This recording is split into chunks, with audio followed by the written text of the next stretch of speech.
Investors के 1,000 रुपये को 18,000 रुपये करने वाली ये कंपनी हमें एक फ्यूचर मल्टीपैगर साबित हो सकती है, बिकॉज इसका बिजनेस मॉडल ऐसा है जो 5G के सेक्टर के अंदर बहुत ही डिवास्टेटिंग खबर ला सकता है और एक अच्छा फ्यूचर बना सकता है। तो ये कंपनी की ने आप देखोगे तो 2000 के लेवल को टच करते हुए ये आई थी 1 रुपये के आसपास, और हमें अभी जो रिटर्न दिख रहा है वो 20 से 26 पैसे के 26 रुपये के ऊपर चले गई है ये कंपनी। तो क्या आने वाले समय में हमें और रिटर्न्स दिख सकते हैं, या फिर अभी हमें एग्जिट ले लेने का टाइम आ गया है, या फिर ये लोअर सर्किट में चले जाएगी, सभी जानेंगे इसी वीडियो में।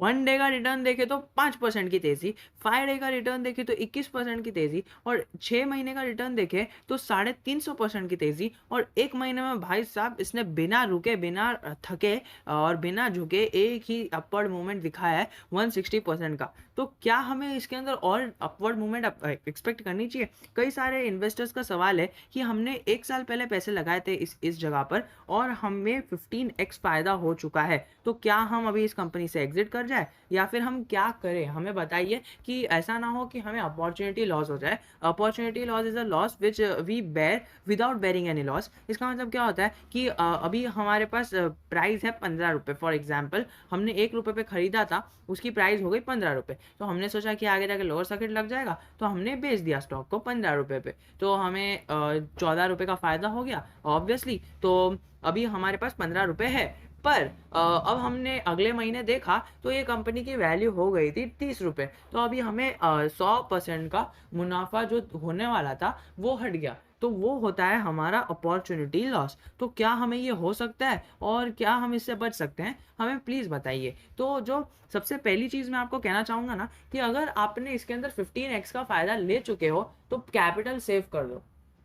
देखिए, आपने अगर मुझे पहले से फॉलो किया है, मेरे पहले से वीडियोस देखी है, तो आपको पता होगा कि मैं कैपिटल सेविंग पे बहुत कहता हूँ, बिकॉज मैंने ये चीज़ एक्सपीरियंस की है। When I was a beginner, I made the same mistake and I don't want you to repeat the same mistake, and इसीलिए मैंने ये चैनल बनाया ताकि आपको बता सकूँ कि आपको मिस्टेक नहीं करनी है। ये देखिए, कई सारे इन्वेस्टर्स ने इसके अंदर भी वो निराश हो गए कि हमें ये देखिए 20% का नुकसान हो गया, लेकिन फिर जो कंपनी ने अपवर्ड मूवमेंट दिखाई है वो एक शानदार मूवमेंट दिखाई है और एक अच्छा फ्रेश ब्रेकआउट दिया है। तो क्या हमें अगर इसके अंदर गिरावट आगे आती है तो क्या हमें डर जाना चाहिए?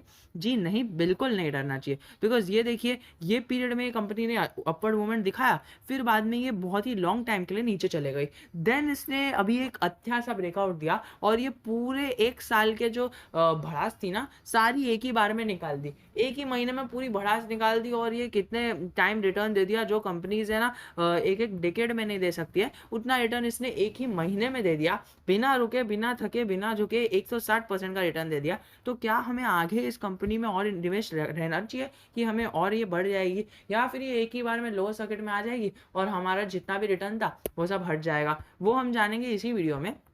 पर हम यहाँ पर देख सकते हैं ना, इसके कॉन्स हमें बहुत सारे मिल जाएंगे, बिकॉज इसके प्रोज है ही नहीं। देखिए, company has delivered a poor sales growth of -33% over past 5 years. तो इसका मतलब क्या हुआ कि 5 साल में इसने 33% के माइनस में रिटर्न दिया है, पर फिर भी कंपनी में बढ़ोतरी हुए जा रही है, यानी कोई अच्छा प्लेयर इसमें एंट्री ले रहा है। और मैं तो कहूँ ना कि आपको क्या दिख रहा है, आप मुझे बताइए। इसके अंदर आपको प्रोस तो कुछ दिखा नहीं, पर आपको 1 महीने के अंदर अच्छी बढ़ोतरी बड़ी दिख गई, और भी बिना रुके और बिना थके। तो क्या ये एक ट्रैप हो सकता है? देखिए, यहाँ पर हम देख सकते हैं सेल्स हमें दिख रही है कम होती हुई, ठीक है। ये कितनी सेल्स थी? 69 की सेल्स थी, और अब हो गई है 52 की सेल्स, ठीक है।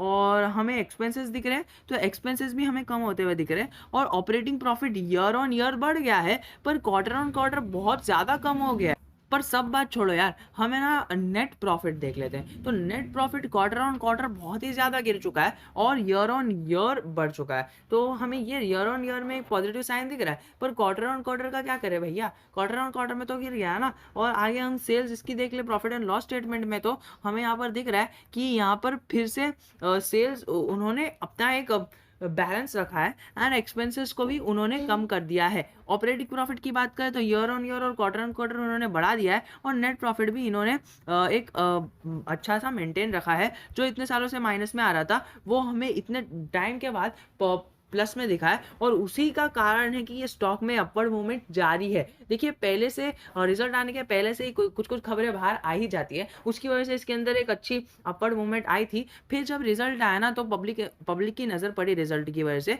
और अभी इसके अंदर और तेज़ी बनी हुई है। तो क्या ये तेज़ी आगे तक रह सकती है? आप खुद ही बता दोगे पूरा वीडियो अगर आपने देख लिया तो आप खुद ही बता दोगे कि इसमें और तेज़ी बनी रहेगी या नहीं रहेगी। तो हम आगे देख लेते हैं यहाँ पर कि यहाँ पर लिखा है कि प्रमोटर्स की होल्डिंग है ना डिक्रीज हो गई है over the period of 5 to 10 years. यहाँ पर आप पहले देख सकते हैं 44% की जो होल्डिंग थी 2018 में वो 21 में हो चुकी है 32% की। पर जो हमें पॉजिटिव साइन दिख रही है वो दिख रही है कि डेटर्स डे इन्होंने जीरो कर दिया है, जो एक किसी भी एक स्टॉक के लिए बहुत ही अच्छी साइन होती है। अगर हम इसी के से रिलेटेड जीटीएल इंफ्रा की बात कर ले जो इसी के सेक्टर में काम करती है और इसने भी एक बहुत ही अच्छा रिटर्न हमें प्रोवाइड किया है। यहाँ पर हम फिर से गूगल में भी सर्च कर लेंगे जीटीएल इंफ्रा शेयर के बारे में, तो हमें पता चलेगा कि इसने 1 डे में जो रिटर्न दिया है ना वो दिया है ऑलमोस्ट 3% का। तो क्या आगे जाके यही गिर जाएगा? 5 दिन का बात करें तो 5 दिन में इसने रिटर्न दिया है 11% का, जो जीटीएल में भी हमें देखने को मिला। जीटीएल इंफ्रा में भी हम देख सकते हैं कि 1 महीने से इसने ना झुके, ना गिरे और ना गिरे हुए एक अच्छा सा 81% का रिटर्न दिया है और जीटीएल में हमें 150 से परसेंट का रिटर्न दिखा था। अब इसके मैक्स पैटर्न की बात करें तो हमें पता चलेगा कि ये 100 रुपये से गिर के ऑलमोस्ट जो 52 वीक लो बनाया था वो बनाया था 45 पैसे का। तो इतना नीचे गिरने के बाद भी क्या ये अप कम करके ये पहले के लेवल्स को टच कर सकती है? ज़रूर कर सकती है, बिकॉज़ इसके अगर आप फाइनेंशियल्स देखोगे तो इसने ना प्रमोटर्स की होल्डिंग बहुत ही ज़्यादा प्लेस थी, पर क्यों थी? क्योंकि इसका जो कारण था ना, ये देखिए यहाँ पर 100% होल्डिंग्स प्लेज है और प्रमोटर्स की होल्डिंग 3.5% है। अब क्या ऐसे स्टॉक में आप अपनी होल्डिंग बढ़ाना चाहोगे? नहीं, लेकिन यहाँ पर जो होल्डिंग बढ़ रही है, आप यहाँ पर देखिए बिना रॉकेट की तरह मूव हुआ है। ये एक ही बार में ऊपर गया है, यहाँ पर सीधा फ्रेश ब्रेकआउट दिया है। तो क्या ये नीचे नहीं आ सकता? आप मुझे बताइए। अब आप यहाँ पर कंटिन्यू लायबिलिटी देख सकते हैं तो 1400 की लायबिलिटी है, 1400 सीआर और प्रमोटर्स ने होल्डिंग भी कम कर दी है और उन्होंने अपना कॉस्ट बढ़ा दिया है। अब मैंने आपको पहले अपने वीडियो में बताया था वो वाले वीडियो में जेपी पावर वाले वीडियो में मैंने आपको जैसा बताया था कि उसके अंदर ऐसा था ना कि प्रमोटर्स की होल्डिंग कम है, प्लेज्ड होल्डिंग है एंड ऑल दैट सब जो इसके अंदर भी देखने को मिल रहा है। और मैंने पहले वाले वीडियो में आपको जिक्र किया था कि यस जो इंफ्रा से रिलेटेड जो कम्युनिकेशन से रिलेटेड जो स्टॉक्स होते हैं ना, इनकी ऐसी चीज़ रहती है कि इन्हें अपनी प्रमोटर्स की होल्डिंग प्लेज रखनी पड़ती है, बिकॉज इन्हें एक इनिशियल इन्वेस्टमेंट की बहुत ही ज़रूरत होती है और जब ये इन्वेस्टमेंट कर देते हैं तो इनका जो प्रॉफिट सोर्स होता है वो एक पैसिव इनकम सोर्स होता है कि उन्होंने स्टार्टिंग में एक भारी भरकम इन्वेस्टमेंट कर दी and then over the years इन्हें थोड़ा थोड़ा करके प्रॉफिट आएगा। तो ये जो चीज़ है ना, ये हमें लॉन्ग टर्म में गेन देखने को मिलेगी। पर हम यहाँ पर देख सकते हैं कि प्रॉफिट एंड लॉस स्टेटमेंट नहीं, कैश फ्लोज के स्टेटमेंट में तो कैश फ्लोज इन्होंने कम कर दिया है थोड़ा सा, पर 400 का जो लेवल है वो सस्टेन है ईयर ऑन ईयर भी और क्वार्टर ऑन क्वार्टर तो इसके अंदर है नहीं, पर ईयर ऑन ईयर जो कैश फ्लोज का स्टेटमेंट है वो है। पर इन्होंने डेटर डे बढ़ा दिए तो जीटीएल के डेटर डे हमें 0 दिख रहे हैं और उसी और हमें यहाँ के डेटर डे ऑलमोस्ट 27 डेज दिख रहे हैं, यानी 1 महीना। और अगर प्रमोटर होल्डिंग की बात करें तो प्रमोटर्स ने अपनी होल्डिंग गिरा दी है, जो मैं हर एक वीडियो में बताता ही हूँ प्रमोटर्स की होल्डिंग। और पब्लिक तो भाई साहब इसके अंदर इंटरेस्टेड है। ये जो डीआईएस है ना, ये मत समझना कि डीआईएस ने इसे होल्ड किया है, ये सब डीआईएस इसके डेटर है, डेटर यानी इन्हें नहीं क्रेडिटर है, यानी इन्हें पैसा देना है। इन्होंने होल्डिंग्स प्लेज कर दी है, तो ये कंपनी का ड्रॉबैक है, पर फिर भी कंपनी आगे बढ़ रही है only because of the 5G news. तो आपको क्या लगता है कि इतने वीक फंडामेंटल्स होने के बाद और इतनी बड़ाई होने के बाद क्या ये कंपनी अभी कंसोलिडेट नहीं करेगी या फिर ये कंपनी नीचे नहीं जाएगी? देखिए ऐसा तो नहीं, मैं नहीं कह सकता कि पहले जो लेवल को इसने टच किया था ऑलमोस्ट 0.45 पैसे को, उसको वापस टच करेगी। पर मैं ऐसा कह रहा हूँ कि ये जो मैसिव रिटर्न इसने दिया है ना, ये कंपनी देखिए पीएमसी फिनकॉर्प में भी यही हुआ था कि 1 महीने तक वो स्टॉक भागा एंड देन उसके अंदर प्रॉफिट बुकिंग आना चालू हो गई थोड़ा थोड़ा करके, क्योंकि उसने उससे रिजल्ट एक्सपेक्टेड थे अच्छे, पर उसके रिजल्ट खराब आए, मतलब हाँ खराब ही आए। और यहाँ पर हम देख सकते हैं कि इसके अंदर तेज़ी चालू हुई थी ऑलमोस्ट 7 जून से। तो हमें एक्सपेक्टेड है कि 7 जुलाई से इसके अंदर प्रॉफिट बुकिंग देखने को मिल सकती है, या फिर ये स्टॉक कंसोलिडेट कर सकता है, या फिर इसके अंदर ट्रेडिंग चालू हो सकती है। देखिए, कई सारे लोगों ने मुझे कमेंट करके ये भी पूछा था कि एक वो बता दो कि हाँ, कब तक ये स्टॉक ऊपर भागेगा। तो देखिए, मेरे हिसाब से अगर मेरा पैसा इसके अंदर अटका होता, मतलब मुझे इतना मैसिव रिटर्न मिल चुका होता, तो मैं कैपिटल अपना पूरा सेव कर लेता एंड देन उसके अंदर से थोड़ा प्रॉफिट भी निकाल लेता। यानी अगर मुझे 100% का प्रॉफिट हुआ है तो उसमें से मैं 30% प्रॉफिट निकाल लेता, और यानी अगर मेरी 100 की इन्वेस्टमेंट है तो उस पर मुझे 200 का प्रॉफिट हो गया, तो अभी मेरी इन्वेस्टमेंट हो गई 200 की, तो मैं अपने 100 रुपीज़ निकाल लेता एंड देन जो 100 रुपीज़ बचते 200 में से, उसमें से 30% जो निकाल लेता मैं, और जो 70 रुपीज़ बचे हैं ना, वो 70 रुपीज़ को मैं इन्वेस्ट कर देता और इन्वेस्ट रहने देता 7 जुलाई तक। यानी अभी जो चालू होने वाला है ना अगले ट्रेडिंग सेशन में, अगले वीक में 7 जुलाई तक इसे होल्ड करता एंड देन मैं इसके अंदर अपनी प्रॉफिट बुक कर लेता। एंड फिर जो